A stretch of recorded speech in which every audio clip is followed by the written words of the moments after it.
And joining us is a lady who is no stranger to the Observer. Let me say a pleasant good evening to St. Augustine MP, UNC Shadow Minister of Rural Development and Local Government, Ms. Khadija Ameen. Pleasant good evening to you. Good evening, Mikey, and of course to all your listeners, a special good evening. That's right, and of course our viewers are locked on as always. So much going on. I mean, last Monday we heard 5 hours and 13 minutes of a budget presentation by Finance Minister Colm Imbert. And of course, today you were on the floor in the Senate giving your contribution. And what stood out most of all, and we spoke about it many times here on The Observer, is this local government reform. Again, in the psyche of many citizens, we felt that this was going to be the best thing since sliced bread when it came to, of course, garbage collection, maintaining of our cemeteries, vacant lots, recreation grounds, you name it. We thought that this was a great thing because that's what was sold, and we kept hearing it day after day at that particular time, local government reform. And when you talk about reform, you talk about, of course, making things better. We're now hearing, of course, and based on what you said today, the local government minister, Faris Alwari, in November of 2022, saying that the process is going to involve installing full-time municipal executives, taking your mayor and your bodies that win the corporations, putting them into an executive council, which looks like a cabinet, and so many things were laid out. Where are we at now currently with that? We are at zero. Listen, since 2015, this government promising local government reform. And every budget they come and they repeat the same thing, and it is only because the opposition keeps them on their toes. We remind the population of what's happening. In 2015, they had a whole campaign on local government reform. In fact, in 2015, they said that by the end of 2016, they will have 1,400 new municipal police officers. Today, 9 years later, the minister coming here to boast that they have 500 new officers. 9 years later, you have the local government reform where they promised to have executive councils and so on. That act was passed in 2021. And they have that, and all they declared is one little section, which was to extend the term of councillors, right? Right. They also been promising councillors. Councillors' salary is $4,600 a month, And they said that they will put the power in the legislation, they have it there, where the Minister of Finance now has the power to change the salary, the traveling allowance. Traveling allowance for them is $1,800 per month. That cannot even put gas for them for the month. And they could make those changes. All they have to do is proclaim that section of the law. As both PNM and UNC councillors will benefit. So they're mamagaing people and they're saying, yes, we're going to do all these wonderful things. Another thing that they have that does not even require the law to change to do. Councillors, secretaries, they get $3,000 a month. When they take out the LNS and thing, they're getting $2,800 a month. When you calculate it, that is less than minimum wage. When the minimum wage went up at the beginning of this year, we raised this in Parliament. The Minister of Local Government, Faris Alwari, stood up and he said, yes, he's going to fix it. He agreed with us. Up to now, it didn't fix, and that was from January till we are now in October, and the government has not remedied that situation. How hard it is to just to fix is an administrative thing. You don't need no new laws, nothing like that. So that the councillor's secretary will get at least minimum wage now, at least. Right now, all of them should go to the labor board for the government for paying them less than minimum wage. You have situations in regional corporations where they mamagai the corporation, they mamagai the whole population to say we're giving all you more money. When we check the books, I just go into the details. You see my political leader, the Honorable Kamala Prasad Bisesa, she guides us and she taught me well. Go into them yellow books. Go into the draft estimates. Go into all the reports that the minister has put on their website. It's hundreds of pages. But you will see in the details there where they increased the allocation to the regional corporation, all right. But when you look at it, they created a new line item called property income from property tax. In every corporation, some of them had 8 million, 14 million, 12 million is how much they allocate. Now that is imaginary money, eh? Because they're promising you that money, that they're going to give you that money. At the end of the financial year, they change it and they change it to 10% of what they had put on the books initially. But they even collect that much in tax. So what they put on the book was a promise. I promise I will give you 10 million when I collect my property tax, right? And they never collect property tax, so the corporations don't get that 10 million. You know, this year they come back. Last year it was 150 million. This year is $125 million they promised to the corporations. That on the book. So when they say they increase funding to regional corporation, is an empty promise on the property tax for $125 million this year and $150 million last year. And on top of that, at the end of the financial year, they come with a memo and they went and take $46 million from all regional corporations and they give it to CPEP and RDC. Political creatures who are going to now do political work with the money. And they know how they take the money from the corporations, money that's supposed to say about disaster, money supposed to fix the municipal police station, buy municipal police equipment, and computerize the department, and for local government reform. So you are giving money for reform and then taking back the money for reform to go and give more CPEP contracts to your friends and family. That is what they do. So it's just pure mama guy. I can't even ask the minister to account, because to me, once I look at the details, it becomes plain what they are doing. It's just lies and mama. Yeah, and what we're hearing again, and you know, we're hearing now from the minister that they have to do a lot of reconfiguration based on the fact that some areas may have houses, some areas may not. And he's talking about the property tax collection that's going to help with the communities. So now they have to figure out, I mean, this is about something that it's quite clear that the cart was placed before the horse. The horse itself has bolted out of the stable. After we've heard so much about this thing being sold as the best thing that's going to happen to our communities. Now you're telling us that basically there has been no sort of reform, zero. So what happens now? And that money, because we seem to be confused where that money goes to. People are saying, listen, if I'm going to stand up in the hot sun, if I'm going to be out there sweating like a runaway slave, giving you money for something that I paid so many years ago when I bought galvanized bricks and cement and what have you, and you're telling me it's going to be a trade-off for me, for my community, and I am not seeing that. So how and where is that money going to be used? That money, they told us, was going to be collected and used by regional corporations. You remember that? Right, that's it. No. Right. People are lining up where? At the district revenue office of the Ministry of Finance. The money is not going to the corporation, it is going to the Ministry of Finance. The Ministry of Finance will then distribute that money however they choose. So they could go and buy boat, they could buy painting, they could pay rent, they could do anything with that money. And they could give the corporations how much ever they feel to give the corporation. There's no formula, there's no commitment, there's nothing in law that says that they must give that amount. Next thing is that the minister had initially been charging 3% residential. They went back to the drawing board and they come back with a piece of legislation in Parliament and say, okay, we're going to charge 2%. You know what the law really did? The law gave the minister the ability to vary the percentage taxes charged without coming to Parliament. And that is why we objected, another reason we objected. So the minister then gave himself the ability to change, and he went and he changed it from 3 to 2%. But nothing prevents him from changing it to 3%, 4%, 5%, 10%.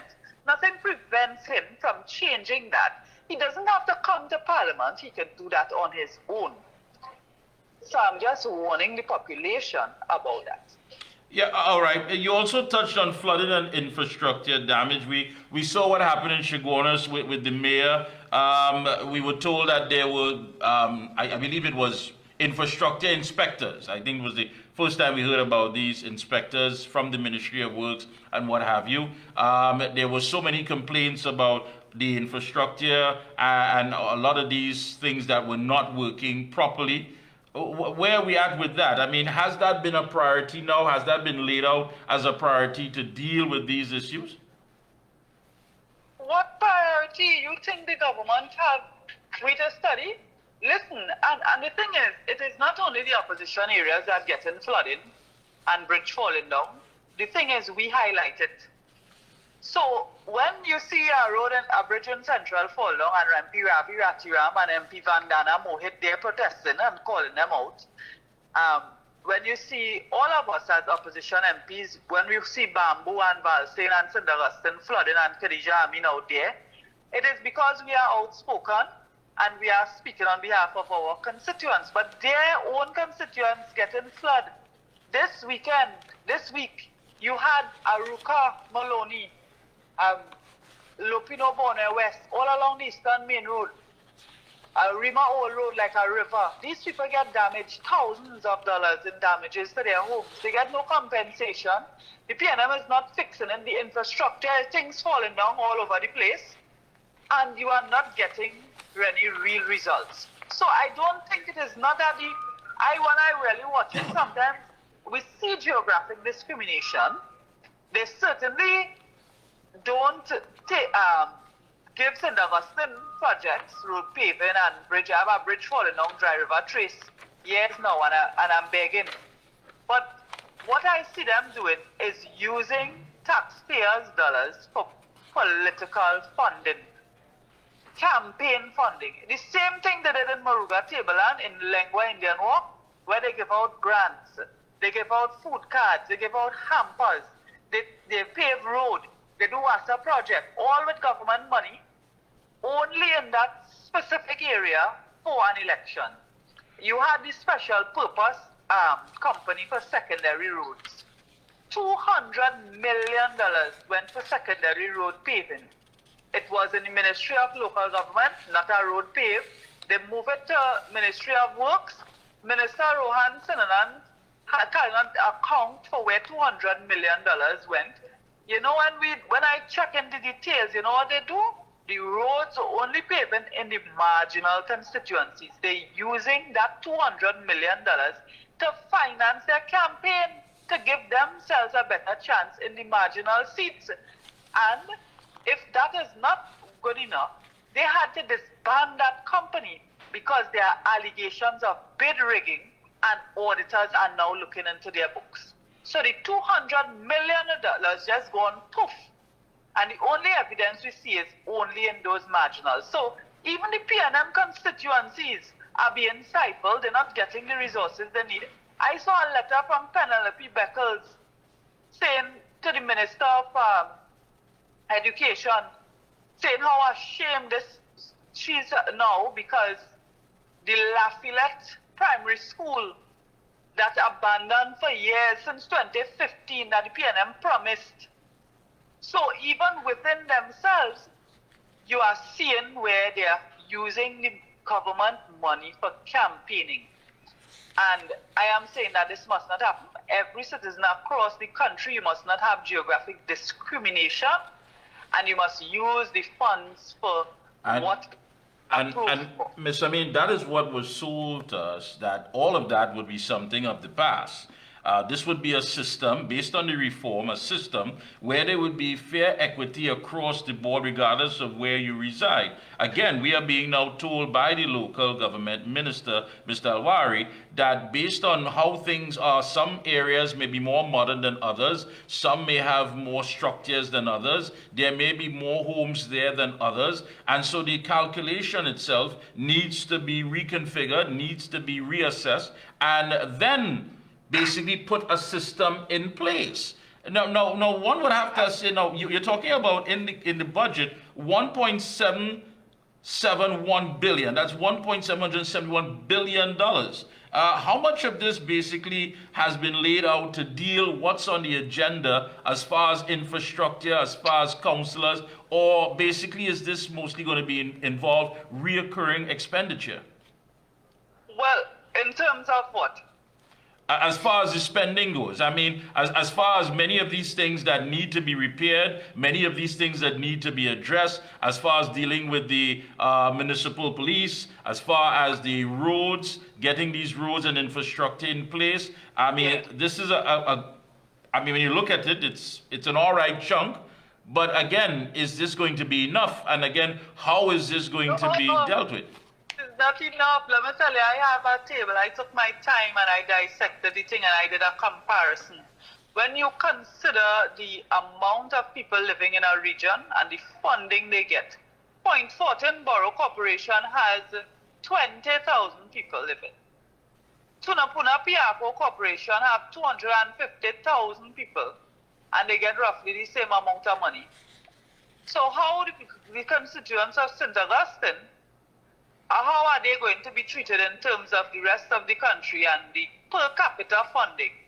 And on top of that, the money that they are allocated in a financial year, the minister finding all kind of ways to take back the money. To the extent where several regional corporations, they have been given money. Some of them is 15 million, 20 million, around there, to do development works. Right. Now, understand as regional corporations, it's small projects. They will do bridges, roads, drainage projects, recreation grounds, and so on. To begin with, some of them get a measly 70,000 to develop recreation grounds in their area. How much grounds are developing with that? Kuba Tabakit have 120 recreation grounds. Tunapuna Piako have 70 something. How many grounds they could develop with that? So that is one. I just using one example. The other thing is that when they have this money, remember you have to now, you get it in the budget, it's approved, you now have to apply for the money to be released to the regional corporation. Each regional corporation is its own legal entity. So when they write to the ministry will write back and say, yes, we confirm these funds. So you get confirmation of funds. And it is only when you get confirmation of funds, the CEO could go and sign a contract with a contractor to pave a road or build a bridge and so on. Right. They get the confirmation of funds, they sign the contract, and now the minister is saying, we will not release the money to you. We will pay the contractor ourselves. The ministry has no contract with that contractor. The regional corporation as a legal entity entered into a legal arrangement with that contractor to provide a service for which they should be paid. But that is an excuse they are using now to say if that contractor doesn't complete the work before the end of the financial year, you will not pay him, we will not give you the money, and you will use your money you get next year to pay that contractor. That's what we're doing. So in other words, you lose your allocation for this year. And I think that is unfair. It should be illegal, but it is certainly unfair because the law, the procurement law doesn't state anything like that, and they're using the excuse of procurement. And the procedure should be the corporation makes a request for funds, the ministry give them confirmation, they go ahead and engage their contractor, and subsequent to that, they make a release, they release the money to the regional corporation, who then commits that money. The corporation can't go and spend on nothing else, you know. Right. It's committed to that project. And whenever the project is completed to satisfaction, the council will approve the payment because the money is already there. So you'll have legal issues arising now where contractors are not paid because they have to be paid by the regional corporation. But I really think it's just a poor excuse that this failed attorney general using a legal loophole. There's not even a legal issue there. That he just put out an imaginary legal reason to not release the money to the corporation. So again, you're shortchanging the corporation and then you want to come and complain on them as if they are the fault. Yeah, and that's just the thing. I mean, we're hearing a lot of verbal acrobatics from the local government minister, and the story keeps changing. The narrative seems to be going here, there, and everywhere. And I think people just simply want to bog it down and say, listen, if I am giving this money, if you are going to be collecting these taxes, and it is supposed to benefit my community and by extension Trinidad and Tobago, what are we getting in return? What are we getting in return? I mean, even the Honorable Kamala Prasad Misesa said the irony of it is that this budget's almost $60 billion is adding to the over $500 billion that the government has wasted in the past 9 years.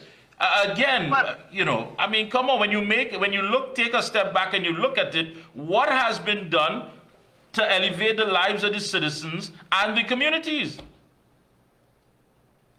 Well, I can tell you what the government has done. They sell their fridge to buy ice. They sell Petrotrin, they shut down Petrotrin, and now they have to buy oil. There are issues regarding in terms of regulating revenue, regulating income. And Minister Imbert has been promising to bring some legislation that will allow us to have benefit better from the energy companies. There's a issue that David Lee would expound on. He has spoken about it, and I continue to wait for the minister to bring the legislation to allow us to harvest more from those energy companies. But there are several areas where the government really has shot themselves in the foot when it comes to revenue generation. So we are not seeing that, and so they are forced now to depend on the citizens to pay through their nose, but by using property tax. So they are really in a desperate position, you know. They see them going out there. They're not ready. The system to collect the property tax is not ready. If you have to object, who are you going to? In law, there is a tribunal, you make objection and thing. Right now, you ain't going to nobody, you know. Right now, they even have linked machine for you to pay, but they're coming behind you. So this tells us how desperate they are. And they are saying to the community, the citizens, listen, you see all them bad road there? We will fix that for you if you pay a property tax. How can citizens trust them? When they have money, the money they have right now, they are not utilizing it wisely. How can you tell me you can't fix my pothole, but 300 million could be missing? This one could be collecting millions in rent. That kind of unfairness is what has people angry. So there are people who say, okay, I don't mind paying property tax if all you're going to fix my road and make sure the park by me nice so the children could play. In principle, people don't have a problem, but they're having a problem with this government. They're having a problem because they cannot afford it, and now is not the time to bring property tax. So while in general they are saying, and as I say, mama guy in the population, to say, listen, you will benefit directly from property tax. By that, they don't mean you in your community will benefit. They also mean they will buy boats and pay rent and paintings and so on. Yeah, but that in itself is not either short-term, medium, or long-term solution. I mean, at some point in time, the bubble is going to burst. I mean, you can't simply rely on the citizens, what they don't have, in order to sustain this economic environment. Yeah. Well, I think this whole issue of property tax is a whole topic for a whole evening now. I just stepped out of Parliament to take your call and share with your listeners for tonight. But I would love to join you. But we have other MPs who could speak to property tax issues. And so you see the revenue generation aspect in terms of why the government is resorting to property tax. You know, all those are aspects that the opposition will continue to talk about. And had it not been for the Kamala Prasad Misesa-led opposition exposing this government, there are so many things that the population would not know. So although I have to go back in the chamber now, I am really that I had the opportunity. Want to thank you again. Any closing comments? And again, you were on quite a good contribution earlier today. Go ahead with your closing comments. Yeah, I think it's important for citizens to remain vigilant and to know what's happening and to keep this government accountable. But really, at this point, citizens are really just fed up. And this is something that I tell people, you know, along the East-West corridor. People might say, look, UNC, PNM, the same thing. This is not about UNC and PNM. This is about you. Do you want laptops for your children? Do you want better roads for you to drive on? Do you want hospitals that have medication, that you don't have to lie down on the ground when you go there, you could get medical attention? What do you want? That is what you have to vote for. And we know that under Kamala Prasad Bissessa, we had those things. So people, vote for yourself, vote for what is best for you. Thank you so much. Keep up the good work, and we'll be checking in with you, of course, periodically. Thank you so much, Ms. Ameen.